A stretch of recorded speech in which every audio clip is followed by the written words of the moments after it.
Thank you very much, Tim. Our next session is View from the Top, where we've invited prominent New Zealand business leaders to talk China, to talk about the rapid growth and dynamic business environment that they are doing their own business within China, which is clearly not for the faint-hearted. Yet it presents compelling opportunities for New Zealand business.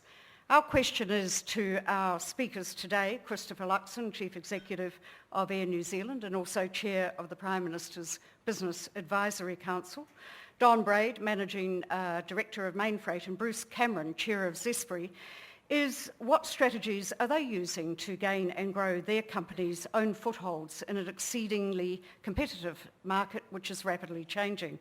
How is the move to greater environmental sustainability influencing their changes in the China market? Has the trade war between the US and China had any impact on their own businesses? And what are the big new ideas that New Zealand business can advance to foster and support China-related business? I now invite these three gentlemen to the stage to give their presentations. While they are presenting to us, if you can think about your questions, we will have time to have a discussion off the back of the presentations. Thank you.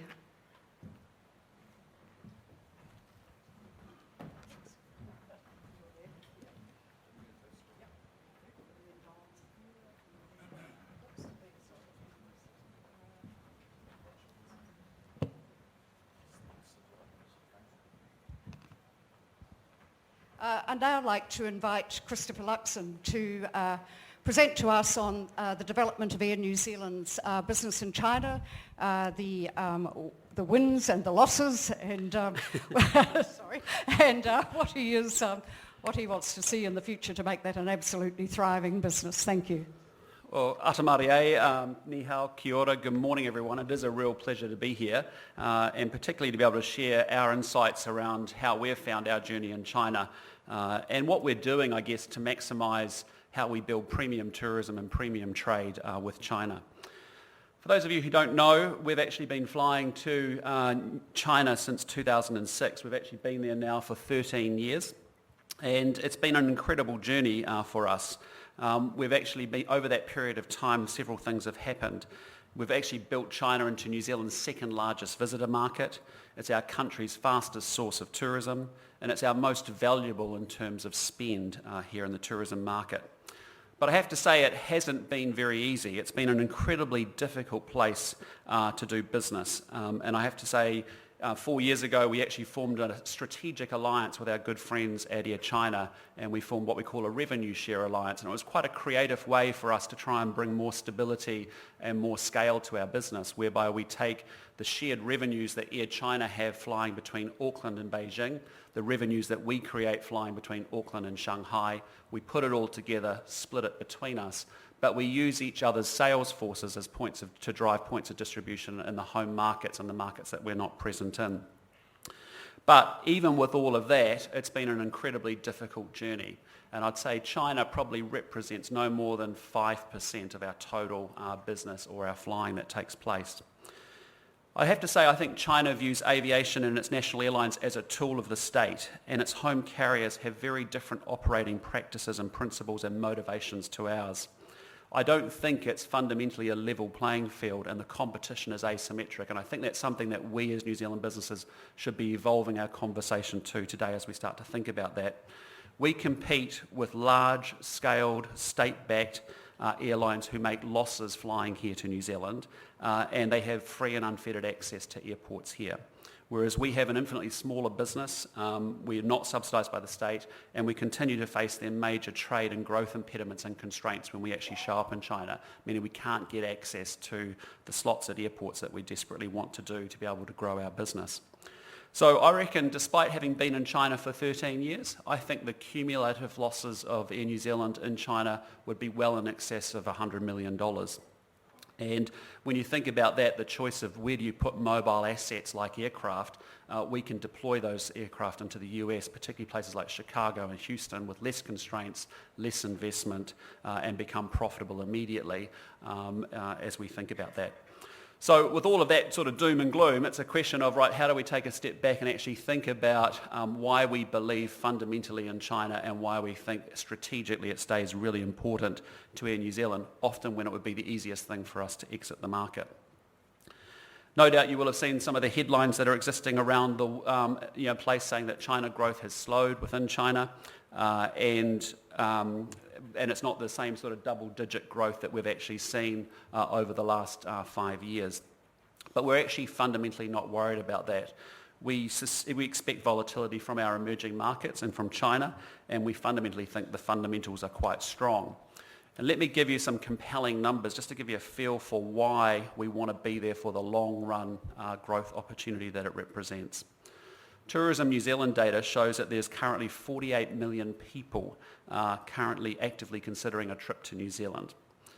We welcome 75% more Chinese visitors in the year to January 2019 than we did in 2015.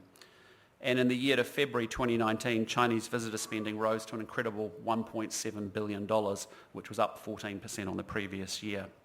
And our own IMBI predicts that by 2024, China will overtake Australia as our largest source of visitor revenue.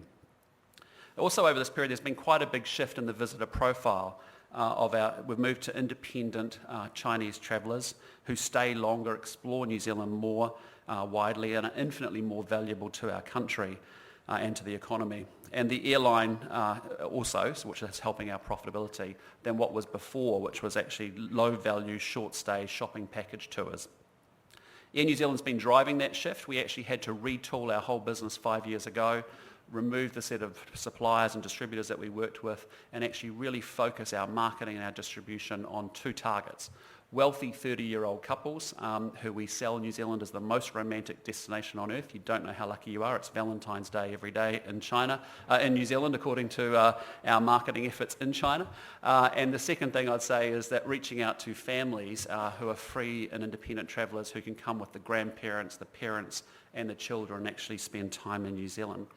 And the upshot of all of that is now 80% of all our visitors coming on our services from Shanghai are actually spending 8 days in the country and in creating tremendous value to the tourism industry. We've gone from 767s with no business or premium cabins really to large economy cabins now to where we regularly sell out our 787 Dreamliners and the premium cabins. And that shift has happened all within 4 to 5 years and is an example of that drift, or that really focus from volume into value. It's also regional New Zealand that benefits a lot because we're now promoting not just Queenstown and Rotorua, but we now have Chinese visitors getting out and about and exploring the East Coast, the West Coast, Northland, Marlborough as well, which is very good. I guess in a cooling Chinese economy, and also when we see a lot of price sensitivity from our customers and we see massive online travel agents like great global companies like Ctrip that have tremendous influence in a market, the one thing that we can never compete with is scale. And so we have to actively and assiduously work to build up unique points of differentiation rather than points of parity to justify a premium. And I think that's the story of what New Zealand needs to be doing across all its sectors. Fundamentally, we've come to the conclusion as Air New Zealand that we know New Zealanders better and New Zealand better than anyone else. It's what we're passionate about, it's where our economic engine sits, and it's what we can fundamentally be world class at. And so that's why we're really proud about trying to make sure our products and services are really built on the best of Kiwi food, cuisine and hospitality. And if doing so, we think that's the one thing that can't be replicated by our competitors. Now, along with our work to supercharge New Zealand's success through tourism, our cargo business is a key enabler, a trade enabler between our two countries. And that also is driving along this drive to greater value in cargo businesses or freight businesses as well. Lifestyle changes in urban China have created enormous appetite for fresh and chilled foods and other high-valued imported produce, matched with growing demand and for convenience. We've seen a 100% increase in the volumes of fresh produce and seafood we carry year on year in the bellies of our aircraft to China. We work closely with export customers to capitalise on this, and along with avocados and cherries and apples and salmon, fresh milk, believe it or not, has become a significant growth area for air cargo and air freight into China. Historically, milk has been actually sea freighted into China, largely because it was UHT or powdered milk. And just 3 years ago, we virtually carried no fresh milk into China. Last year, we carried 85 tonnes, and believe it or not, this year, partway through the financial year, we've already carried over 600 tonnes of fresh milk into China.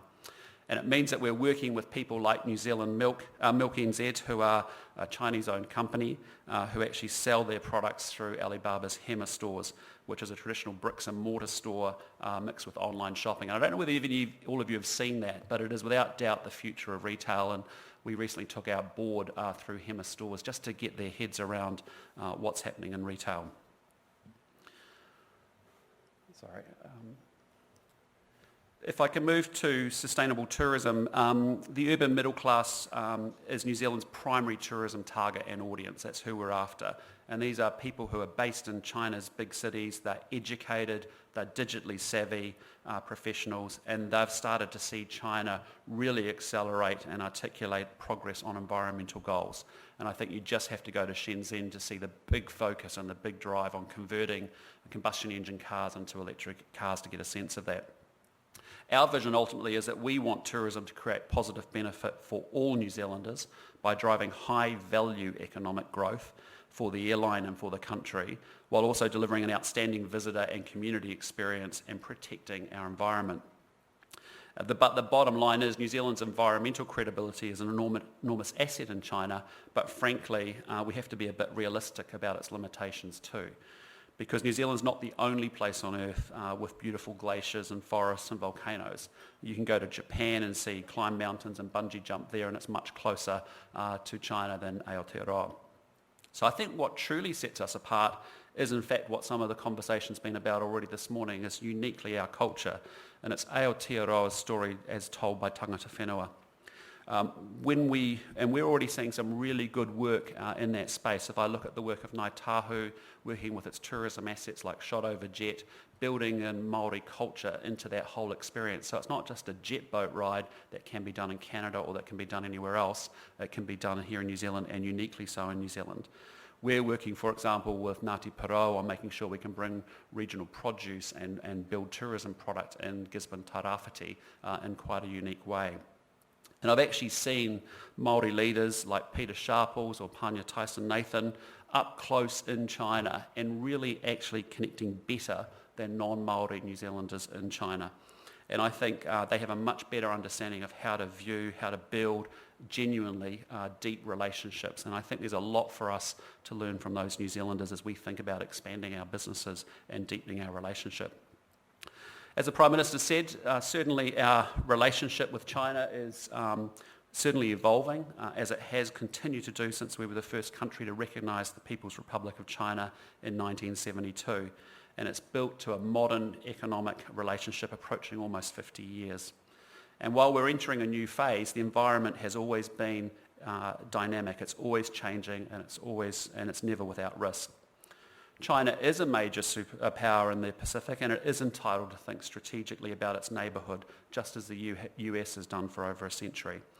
And Chinese trade represents 10% of our economy here in New Zealand, and we have been an enormous beneficiary of China's economic transformation. And I often heard some of the commentary in recent months saying that from members of the New Zealand public, I think rather naively, that to have all our eggs in China's basket is, all our eggs on China isn't a great idea. And frankly, we don't need China. And that's a really naive and really poor position, because China is the number one trading partner now of 100 of the 195 countries on earth, and it's number 2 in most of the others.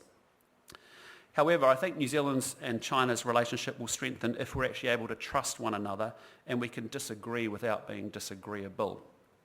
We understandably need to be able to stand up for each of our respective national interests, whether that be on things like asymmetric competition and strategically important assets, which we can do if we have a deeper, more dimensional, less adolescent, more mature relationship cushioned by other things like cultural and educational ties. So for example, I think in the cultural educational spaces, China has shaped the course of the world's history, and as we talked about before around film, we can be uniquely help them tell that story to the world. We could have much more cultural exchanges, building the people-to-people ties from which then flows of capital, trade and information flow. We really should have more Chinese language offered in our schools, And why don't we have satellite campuses of the top 3 Chinese universities here embedded in our universities in New Zealand? Or where is the University of New Zealand, frankly, in Beijing? Singapore do that, so why can't we fundamentally be able to create that education connection?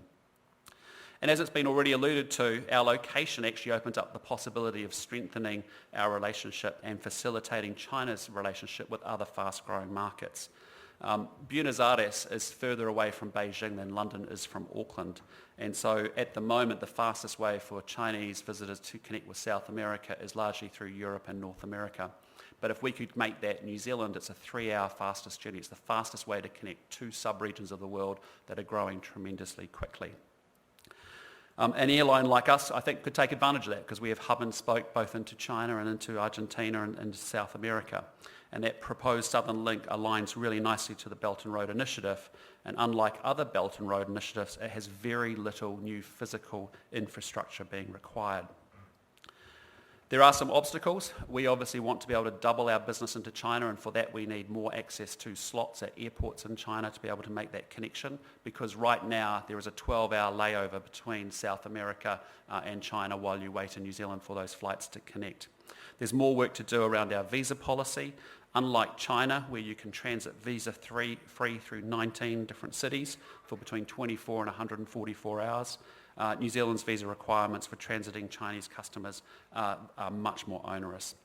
And then China and a handful of South American countries such as Argentina still actually need to agree or enact what's called an air services agreement between their countries, and once resolved, then all airlines would be able to fly. So I guess in closing, we feel Air New Zealand and the tourism industry can play quite an important role in strengthening and building a more sophisticated China-New Zealand relationship by bringing people together. China is an incredibly tough a place to do business after 13 years, and New Zealand certainly doesn't have all the answers. But we're focused on building relationships, building awareness, and converting premium Chinese travellers. And I do think forums like today, where we can evolve our conversation and really have a big, good dialogue about it, are very useful. So thank you for the opportunity to talk to you. Kia ora. Thank you, Chris, for injecting an element of realism into the discussion of competing in China. What you didn't mention is you're up against 7 very large airlines who are now also coming into New Zealand. We'll come to questions later on, but it's now my great pleasure to ask Don Braid, Managing Director of Mainfreight, to tell us the Mainfreight story with China. Thank you, Fran. Ni mi hao. We got ourselves involved in China 20 years ago, and we saw ourselves as getting to China as a means to establish trade only with New Zealand and Australia, mostly with imports. Very quickly, it became apparent that our other countries would become a lot larger than the New Zealand and Australian trade. And in fact, New Zealand is now the smallest trading partner of us in the region.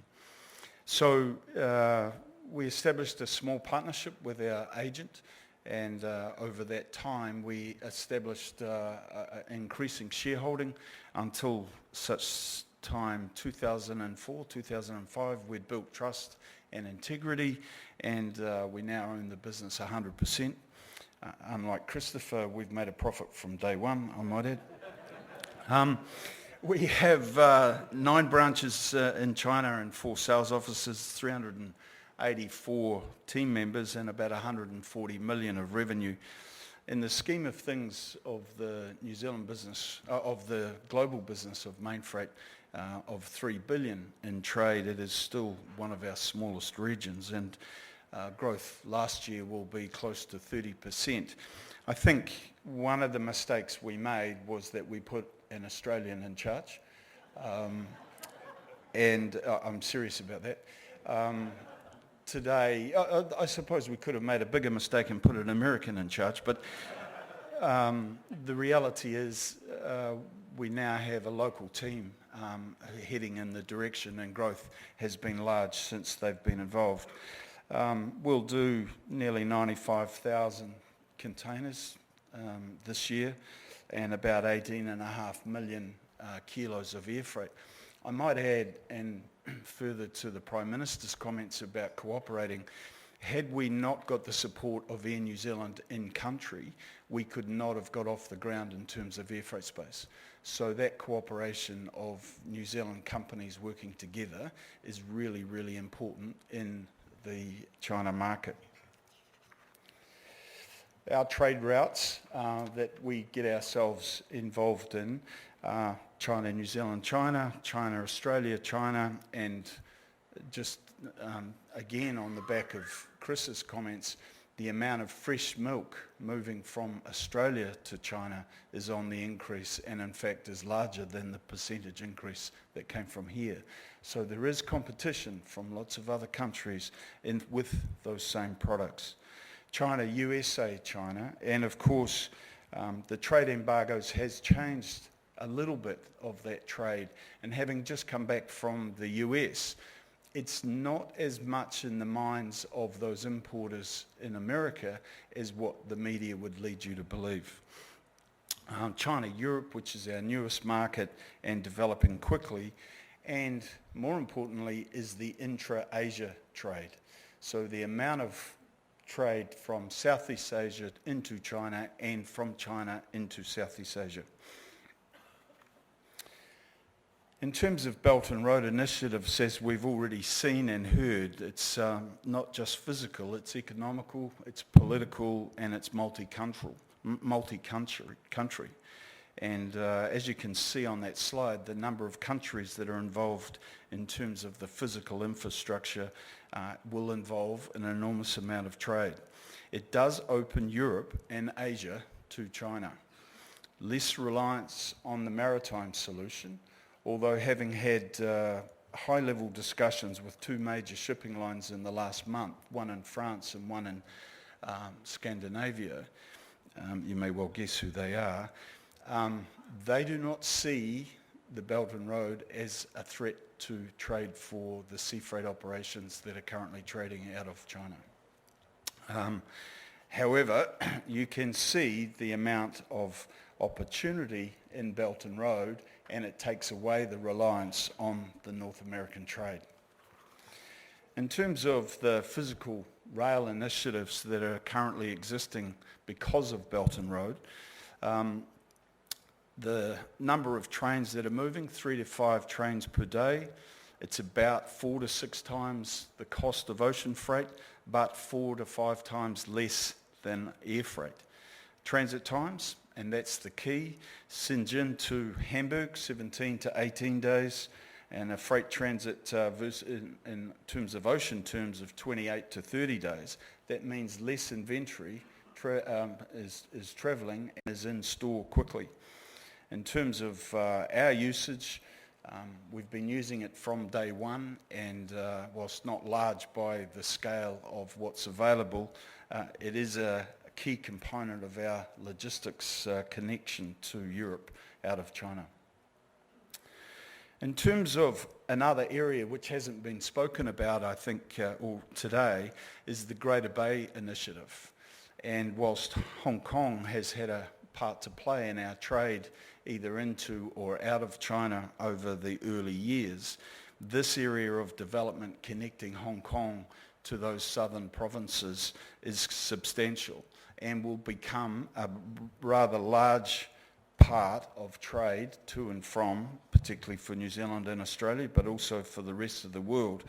And whilst Minister Parker was busy throwing around lots of numbers, the GDP of this particular area alone is 1.5 trillion and expected to grow dramatically. So expect that area to become a larger internationalisation for particularly import and export. In terms of our China operations, it's been slower, it's been deliberate, and it's been organic growth. Those local teams have found us stronger growth than having any international players, as I've mentioned. Business is not centralised, it's very regionalised, and those second and third tier cities are producing larger opportunities than in fact what we've got in the likes of Shanghai. The import market for us is as important, of course, For a New Zealand export operation, that's important, but certainly the strong European influence, and if you think about our wine industry, the amount of competition from France for high-end wine into China is growing substantially year on year. And again, as I've already said, the intra-Asia trade is providing substantial growth opportunities for us. So just to close, as a New Zealand entity, the New Zealand-China relationships are extremely key to our own growth within the China region. Just economic growth, of course, political, but more importantly, regulatory. For us to be able to own the business 100% is very important to us. We can't open a business in the Philippines, as an example, because we can't own that business 100%. In fact, the local players will always have 51%. So for us to have control of our destiny, we wish to own the business 100%. Should those things change because we don't get the regulatory benefits to and from, then we're in trouble. So it's important the government understands that.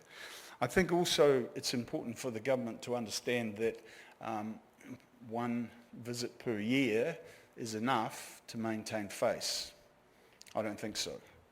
We would be travelling there 5 to 6 times a year, and they're all face-to-face meetings. I would urge the New Zealand government to make sure, and Minister Parker, to have more trade missions more often. I think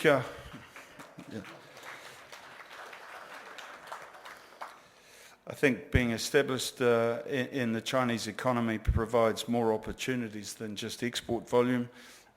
Working together, using the Chinese manufacturing hub to be able to export product all around the world is something that New Zealand exporters should think about. Any lack of stability at a political level could disrupt trade and structure. It is tenuous and difficult at the best of times. We have just opened another brand, and I can't begin to tell you how many pieces of paper I have signed to be able to do that. And I think, just to close, no matter the rhetoric that might be around, particularly in media circles, global trade continues to find growth, and China remains a key player in that growth. Thank you.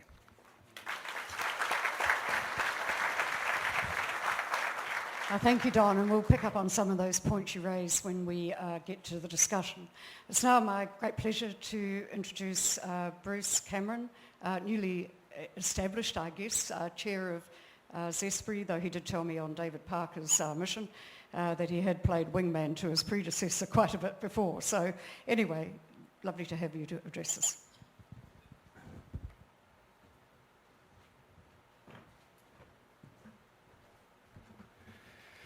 Tēnā koutou katoa, ni hao. Just before I start, I want to acknowledge the attendance of the Prime Minister, Jacinda Ardern, and the Honourable David Parker, who I had the privilege to be on his trade mission a couple of weeks ago. Also want to acknowledge Ambassador Madam Wu Shi for her attendance here today too. Thank you. I also would just like to, Michael, thank you very much for organising this on behalf of everybody. It's a pleasure for me to be here today to talk about what's an incredibly important relationship for both Zespri and New Zealand, and to share some of our story. Zespri has got quite a story to tell after 20 years in China. We've had some real success, and we've learnt a few hard lessons. But we've come out stronger. So much so that Greater China is now Zespri's largest market.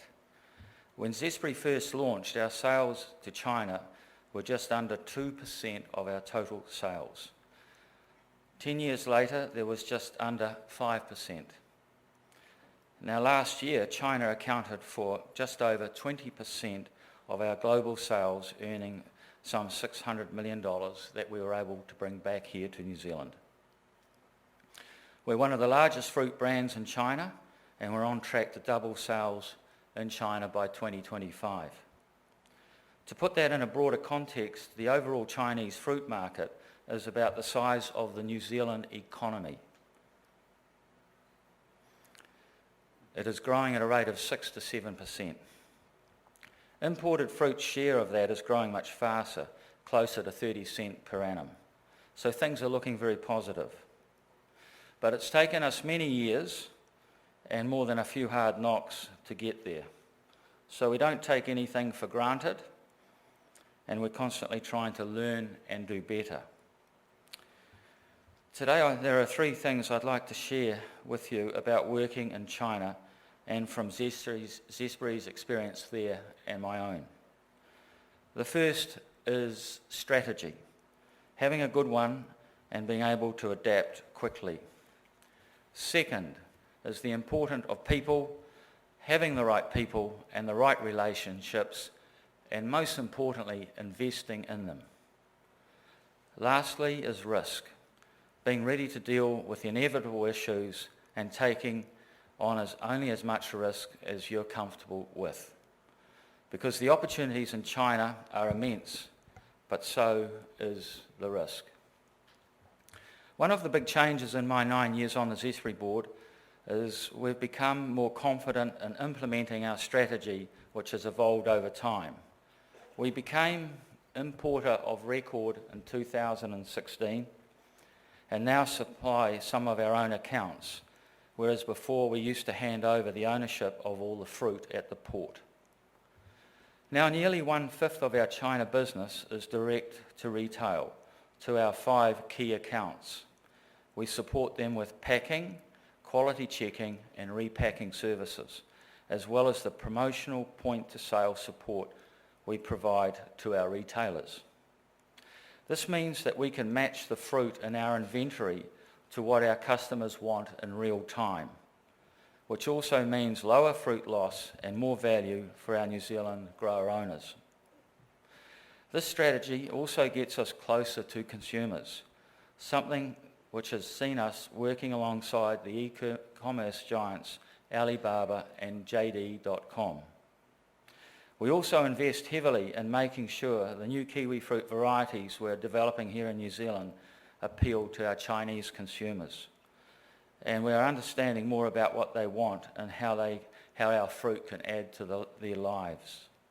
In short, keep your strategy very fluid and always look to do better. Be agile, it's very important. Now to people. One of the most important things to get right for your business in China is people, both hiring the right talent, surrounding yourself with capability, and building strong relationships. We know that for Zespri to succeed in China, we need a strong team of people. We have now more than 60 staff in market, plus strategic advisors to give us external sense checks, which has been invaluable to us over the years. We recently appointed our first China General Manager from mainland China, Michael Zhang, who comes to us from an FMCG background. He knows how to sell and he knows the market, and many of the people that we've hired in sales and marketing have similar FMCG experience. Around half of Zespri's 600 staff are based offshore today, and to have a global culture, you have to have shared values.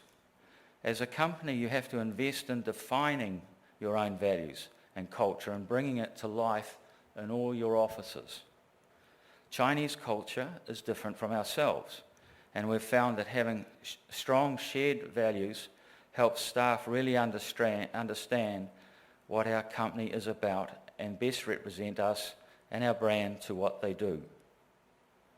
Making a real effort to understand and respect culture norms goes a long way. Alongside this, investing your time and energy into making your company an awesome place to work means people want to stay there. Over the years, the support we've built in market has allowed us to continue with confidence and go deeper into China. Because while we're doing well in China, we're only scratching the surface in a few big cities, but we're planning to extend our sales footprint from 20-odd cities to more than 60. We've invested a lot of time in getting to know people in market, from suppliers and distributors through to officials on both sides and business and industry associations. Knowing who's who is critical. Another important is that you have to give back. Relationships go both ways. Chinese customers buy our fruit because it's healthy and delicious, but also because they know we're committed to China and we're making a real contribution through selling a healthy product, creating jobs, investing and giving back to their communities. And my final point here is that you actually have to turn up. Board, executive and our managers get on a plane and meet people. We get to know them, show your face, listen and build relationships. In the past couple of weeks, myself, our previous chairman, our CEO, our CFO and our head of comms have all been in China complementing the efforts of local staff. We've held season launches, events, meetings with people who matter, building our existing relationships, starting new ones and acknowledging all the people helping Zespri to grow in China. Now to my final point today, risk. Things go wrong, believe you me. We're not naive. We know we're only a phone call away from a logistical issue of some sort. We're also a primary industry and things happen in New Zealand as well. In fact, it's here where we see our greatest risks. We need to live with the fact that you can't always stop issues from arising. But what you can do is make sure your systems and processes are ahead of your supply and up to the task of anticipating issues, avoiding them where possible and dealing effectively with them where not. Having really good processes means a delay won't necessarily stop you from getting your products onto the shop shelves. That's critical because once you lose your slot, it's very hard to get it back. So build in the capacity to keep inventory available so that you can fill the shelves as you have to. Zespri has invested over the years in a very robust operational and quality system to get things right at our end. And that includes being upfront with the right people when things inevitably go wrong. We've learned through our own experiences, our own mistakes, things inevitably go wrong and we have to make sure that we front up. The other side of risk is understanding the balance between risk and opportunity and deciding where the balance lies for your business and what you're comfortable with. The opportunities in China are immense and tempting, but putting all your eggs in one basket is a risk. Be aware. For Zespri, we're looking at growing our China business to around 1/4 of our total in the next 6 years, while continuing to develop new markets around the world. To close, I'll come back to here in New Zealand. Successful trade relationships like this mean real returns to New Zealand. Communities around the country from Northland and through to the Bay of Plenty, Hawke's Bay and Gisborne are seeing real benefits from the growing kiwifruit industry. That's very motivating for us and something we're very focused on doing even better. We look forward to strengthening our relationships with China to help deliver on our mission to provide sustainable wealth to our kiwifruit growers and our communities out there in the New Zealand regions. Nō reira, e hoa mā, tēnā koutou, tēnā koutou, tēnā koutou katoa. Shishia.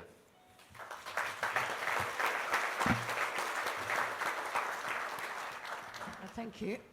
Thank you for that, Bruce, and taking us through the issues that there is with reward. There is also risk, which is something I believe that has been experienced by all the panel at various times. I'd like to take you back and do keep the questions going through Slido and also from the floor. But I'd like to come back to you, Chris. You've talked about 100 million losses chalked up over the 13 million, excuse me, losing my voice, period. But what are you expecting from government? Do you actually want, through the FTA, process to see those landing rights addressed?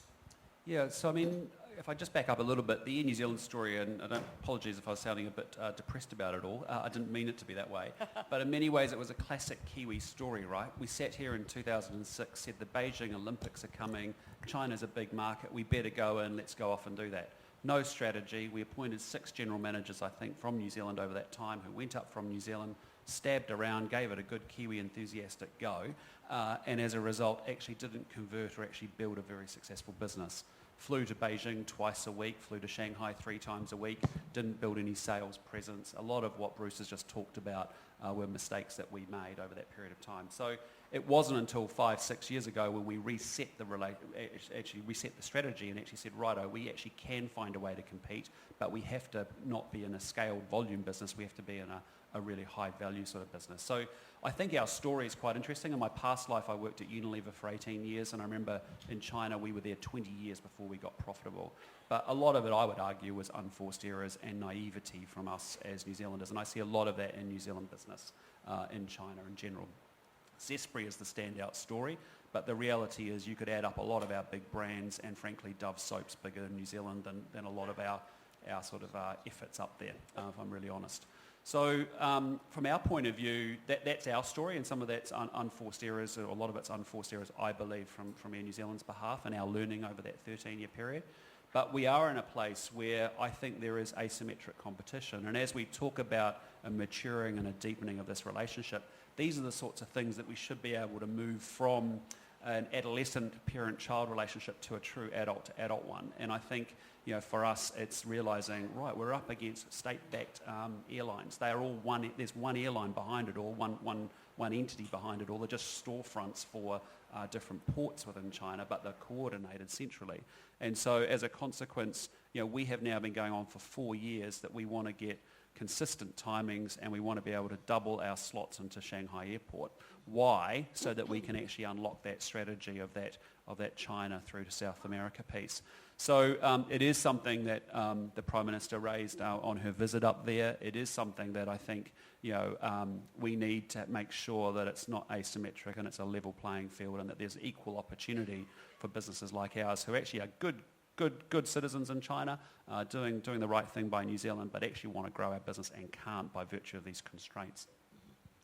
I take it that's a yes to the question. Yes, it is. Yeah. Okay. But I think, sorry, the only thing I'd say is that it is interesting to me how New Zealand businesses rely on government to go sort out their government problems in China, and the New Zealand government has to go burn capital on quite small issues because New Zealand businesses haven't built sufficient sophisticated government affairs relationships in China. And I think as part of growing up, we have to start to think about making those investments rather than going to the government and saying, can you help me, and whinging away with our particular problem that we've got on our business. Yeah, just an insight from the trade mission. Certainly the view out of China Southern was that they were loss leading. Correct. And not going to do the Southern Link until they were in a profit position. Yeah. That might well have been a negotiating position, however. Well, being more commercial would be, and rational would be helpful. Yep. Yeah, okay. Don, you mentioned the need for the government to be more present and trade missions to go up more often. Does it matter who leads them? Could it just be, obviously Minister Parker has a very full book. Is it credible to take somebody else, a finance minister or someone else, to get in the doors? Preferably not. What does that mean? Preferable to have the Prime Minister, to be honest. Okay. She gave us that commitment earlier, didn't she? That she sees that as a valuable part of her role. That status means a lot. The previous Prime Minister made sure of that. He's still reaping the rewards of that, my understanding is, in private business. So, the reality... He's not here to defend himself. Comcast. It's a good job. I'd never get a word in between you and him. I mean, it is important. It's about face. And, we go there often. As Bruce has said, we take our board there often, and we're in country face-to-face shaking hands. It's extremely important. Mm-hmm. While you're taking a drink, Fran, I thought I might just make another point. I mean, one of the things that our people in country are saying, and contrary to Christopher's point, and I guess we operate at a different sort of level, not needing as much infrastructure, I suppose. But our locals would tell us, don't deal with the government. I mean, do it yourself. Try and get around the regulation as much as you can, because that gives you more freedom. And so therefore, less involvement with the government is better. Okay, I'm digesting that, as I'm sure you all are. Bruce, how important is it for you, for the government? Obviously, you were doing two things at once. You were doing the seasonal launch and also on the trade mission. I mean, just drill down. What did you get from the trade mission, and how important was it for you to get face time with investors and also with the minister in Beijing? Yeah, good question there, Fran. So for Zespri, you know, I talked about it in my chat to you. Relationships are very, very important in China, and to be able to have Minister Parker there attracted Chinese officials to. They wanted to come. They were moths to the flame, and you know, as a consequence and outcome, we were able to meet a lot of senior officials who might not have been otherwise available. So incredibly productive for Zespri. Okay, I think there's a message and take up for the government here.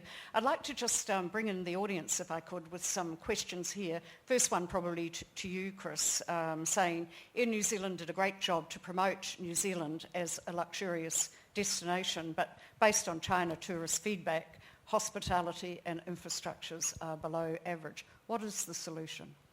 Yeah, I have great sympathy for that, because I think there's a real danger in New Zealand that we'll just keep doing what we've done for the last 20 or 30 years, put a bit of a tweak on it and think we're, you know, collecting in the Chinese market. And I don't think we have the infrastructure that we need in place to be able to deal with that. I had a really fascinating experience a few years ago. I was telling you, Fran, that I went and met with the Singapore Transport and Infrastructure Minister. And so you sit on the 43rd floor of his building looking out, and he says, Chris, we're going to move that port from here. That freeway you came into turns into a jet runway very quickly. There's the desalination plant. And I said to him, and you're also still reclaiming a lot of land and building a lot of, you know, apartments. He said, absolutely. But he said the really cool thing is actually the tube stops that are underneath, or the MRT stops, are actually buried underneath those buildings, ready to go for 5 to 7 years from now. Well, you come home to New Zealand after a trip from Singapore. You get bus from the plane to the airport.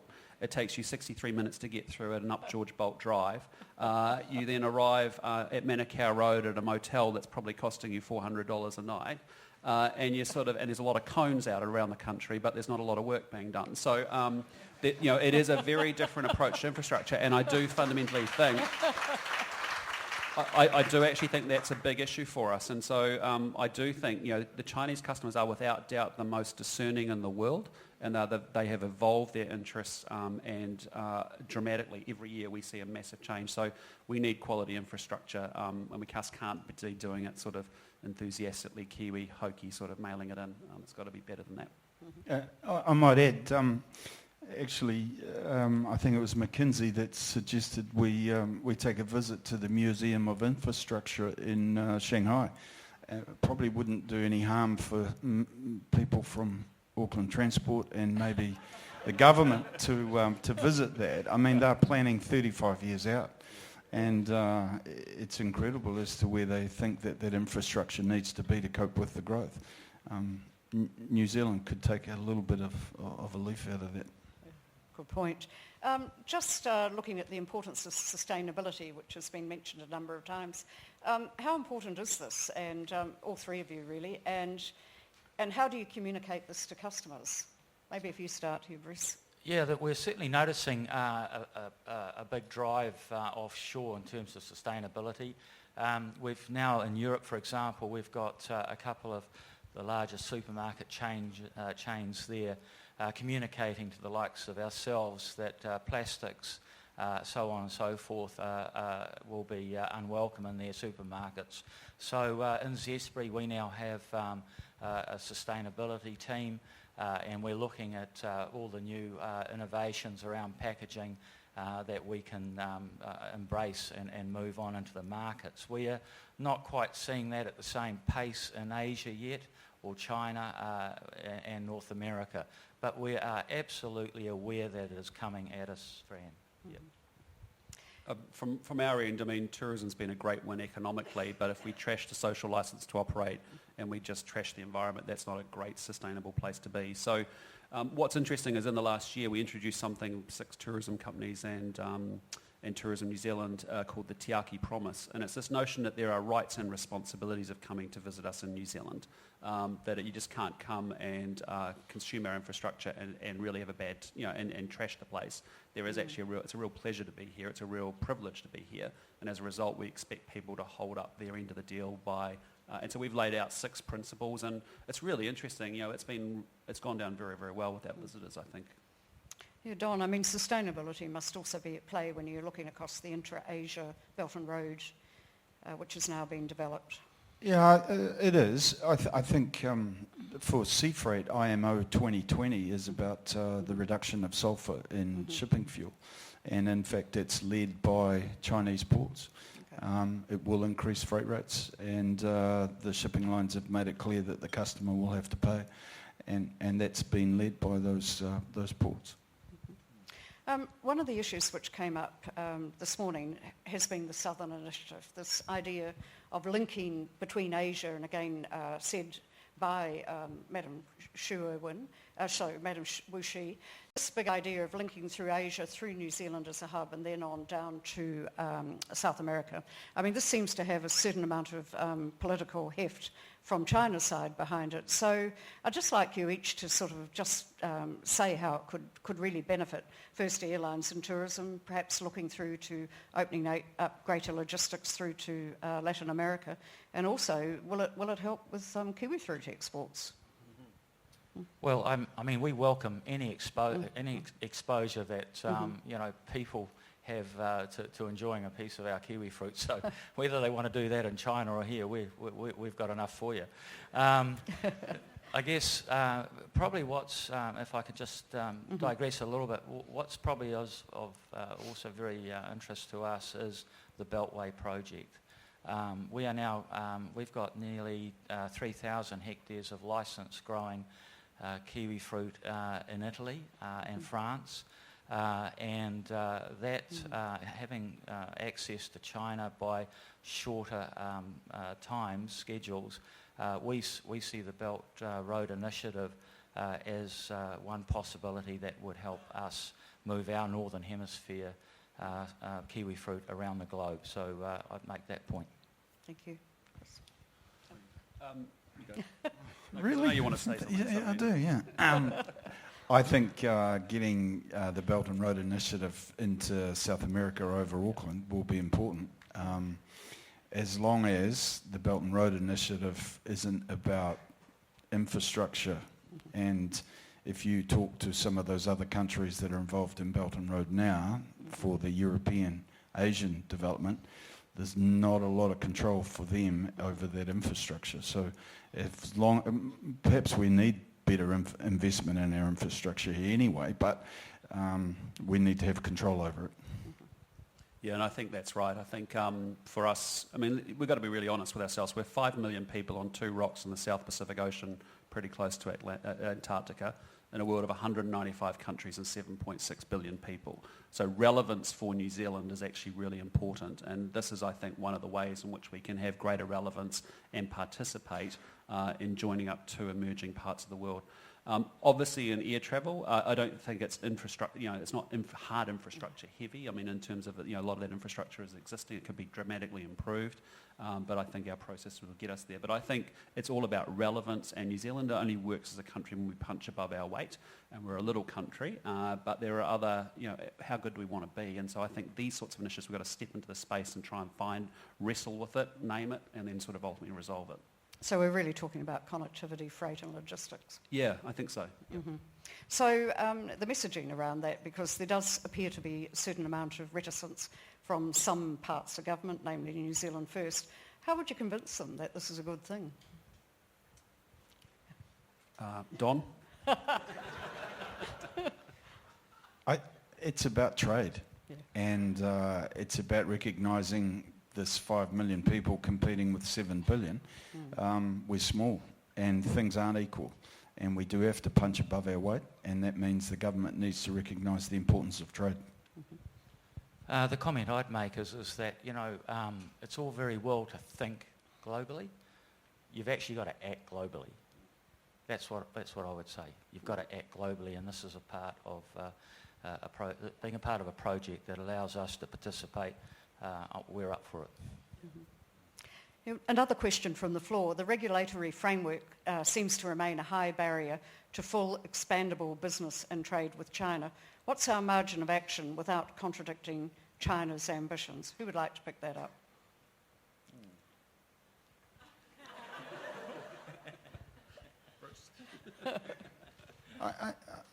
I don't know that it's a high barrier. I mean, you actually got to get on the ground and do the work. I mean, that was my point. We're able to own the business 100%. That's important.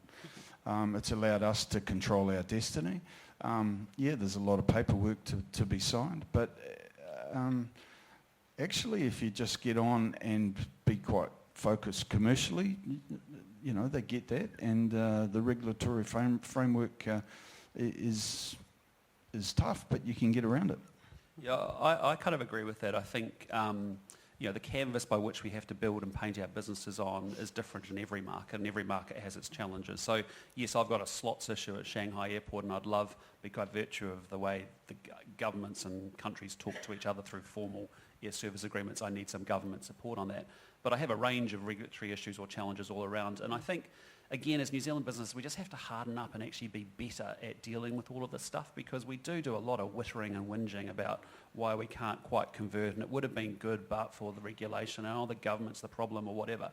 And I think as you sophisticate the talent and the leadership within a business, you kind of just have to deal with that and work your way through it.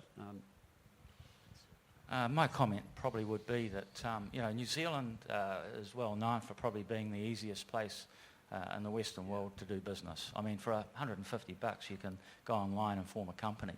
So, you know, we sort of circulate in our world down here, and then when we hit the offshore scene, you know, we are often under-resourced and not, we don't have the capability quite at that moment to deal with it. And if I look at how Zespri, the issues that went on in the 2000s, you know, all that happens is that you get an order for a couple of containers, and then they flow into the market. There's minimal administration or support, and then that grows to maybe 100 containers, and then next minute 250 containers, and you know, before you know it, you've got a sizable business. So my advice to everyone here is make sure that your processes and your systems keep ahead of the curve in terms of your own growth and development, and that way the regulations shouldn't affect you as much as possible. Just staying with you, Bruce, we have a question about Zespri relating to will there be a labour shortage in the sector, which is a risk the kiwifruit growers have sought to proactively mitigate through. Yeah, so just for the benefit of the audience, you know, Zespri is the marketer of the New Zealand fruit. We're very fortunate within our industry to have we have a lot of capability in terms of our structure. For example, we have New Zealand Kiwifruit Growers Incorporated who look after these internal measures here in New Zealand. We also have Kiwi Vine Health, which look after biosecurity and that sort of thing.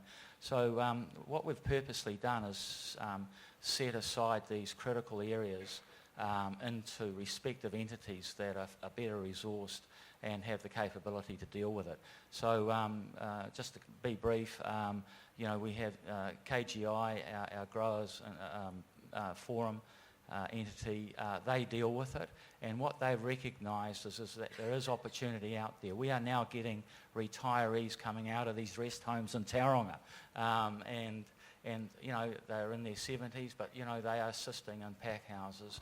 They're doing jobs that are physically they can adapt to over a short period, earn some money, and hopefully we'll spend it back in Tauranga.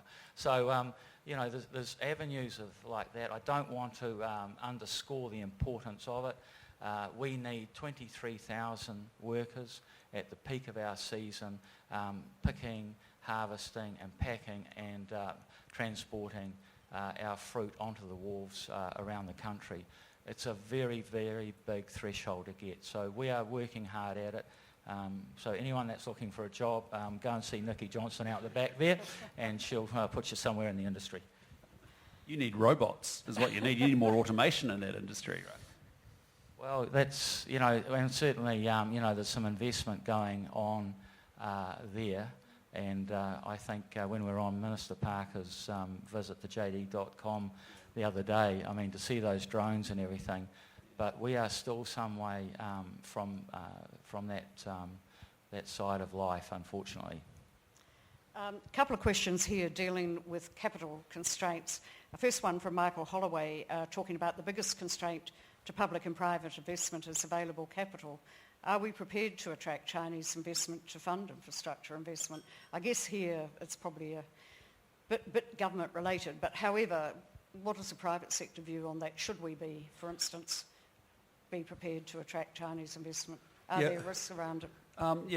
There's a lot of capital floating around the world, so there's no reason for why our projects and infrastructure projects shouldn't be able to get away and be well funded, either domestically or internationally. But I think you've got to make a decision in New Zealand is, investing in infrastructure now is going to be cheaper than the future. We know when we invest in infrastructure, it actually helps relieve poverty because people who have access to infrastructure can take a job in a different part of a city or have better services and delivery to them. So I personally think infrastructure, you have to be really serious. Do you want to be world class or do you want to be sort of just good? And as a result, are we going to always be band-aiding and number 8 wiring the joint, or are we actually going to invest for the kind of country we want to have in 20 years' time through infrastructure or not? So for me, if you decide the outcome is we want a high, go look at Switzerland, go look at Israel, go look at Ireland, go look at Singapore, lots of other small countries like us, different characteristics, but what is it we want to do? And if we start with the outcome, then the means of whether it's Chinese funded infrastructure or whatever, we do what it takes to get the outcome we want. And just a follow-on from that, will the government's stance on FDI, particularly from China, have an impact on future growth and trade and tourism with China? They will see that as needing a two-way street, and if it's closed off, then expect them to react accordingly. Look, I totally endorse that. We're a country of just under 5 million people. That we need to demonstrate clearly things go both ways. So just a couple of ones for you, Chris. Well done, Chris, from Frankie Wong. As I was stepping in the aircraft operated by Air New Zealand, I felt I was already home. How do we ensure our tourists have the same experience? Yeah, so I think there's some work to do, Frankie, on sort of trying to build more productivity into our sectors across New Zealand. We have this thing that I know Andrew Grant spoke passionately about it as well, about productivity disease on all our sectors. And so when we line up tourism, as good as all that growth has been over the last 5 years, the reality is we're mid-table in the developed countries of the world in terms of the productivity of our tourism sector, the value it creates divided by the number of people that work in it. So if we could move to the top 10%, there's $9 billion worth of value. So New Zealand can't become Bali or Cancun. It kind of has to become a really premium tourism destination, and that requires all our tourism operators to start to invest in their product and services, not just to charge more, but to actually offer more value and offer richer, higher quality experiences.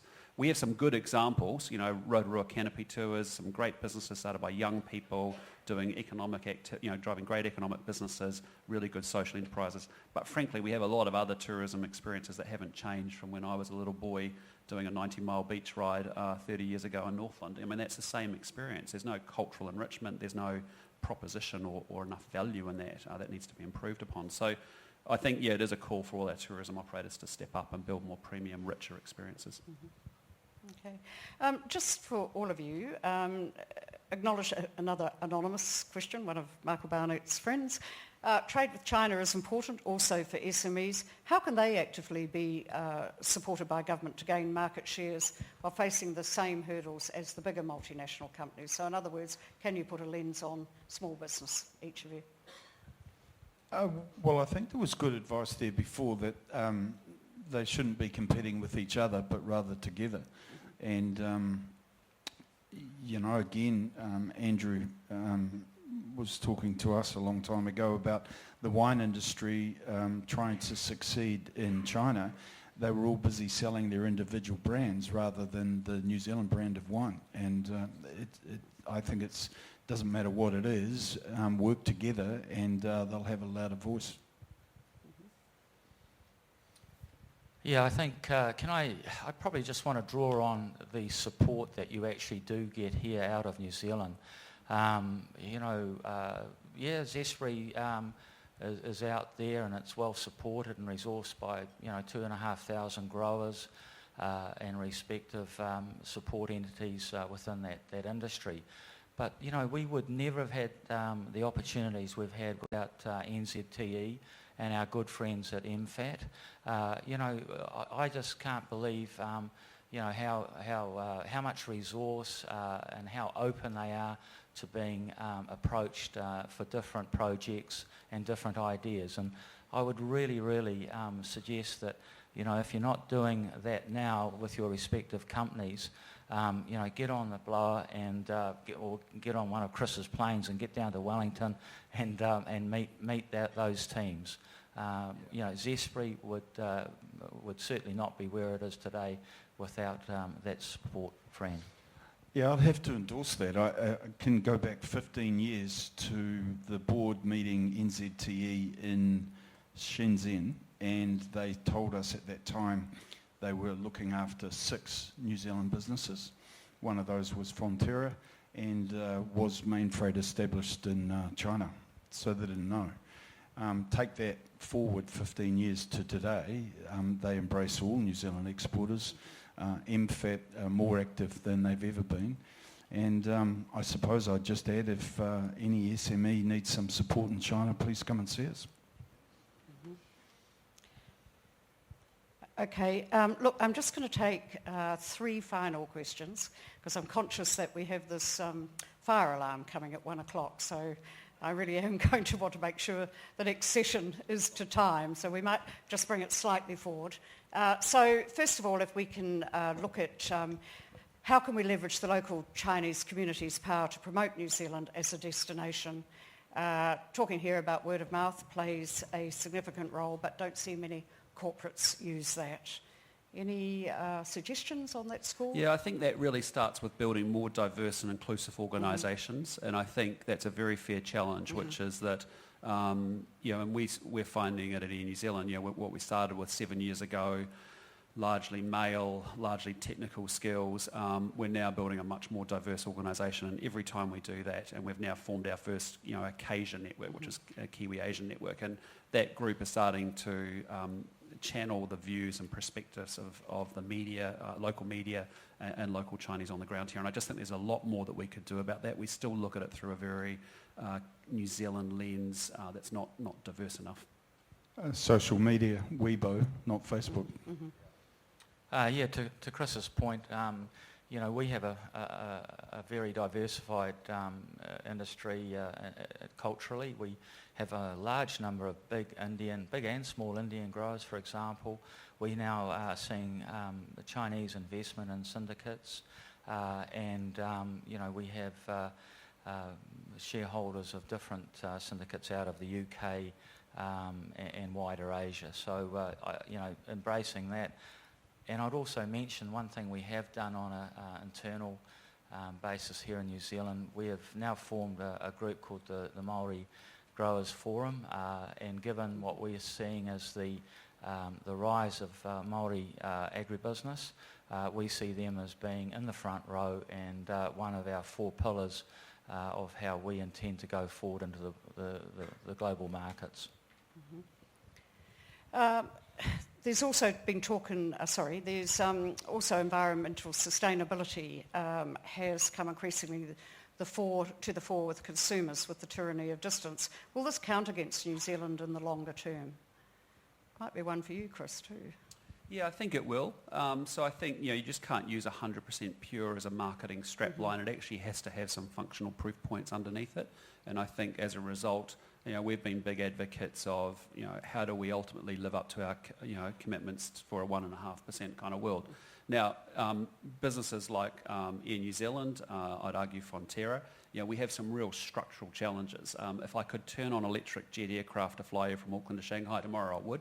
particularly when we've got 90% renewable electricity. But it's very difficult because you're stuck in product paradigms and platforms that are very difficult to overcome our own environmental footprint that we create. So we've got to keep investing and using innovation to find a way through that, and there are ways to start to do that. So it's very important because, again, in a world of 195 countries, we have to be really clear about what we stand for, what we stand against, and I think this is a key part of our proposition, but it has to have functional support. And just one final question to you, Bruce. When will the red kiwi fruit come to the New Zealand market? Why all good fruits go to China? Well, I could probably just put everybody to put your hand up and ask you whether you liked it, and we can probably decide that now. No, all joking aside, the board will be determining that in October this year. We've got some in-market research happening in terms of its travel through the supply chain, and just again more reassurance around sensory values, which we place a lot of importance on. But we're going in the right direction, Fran.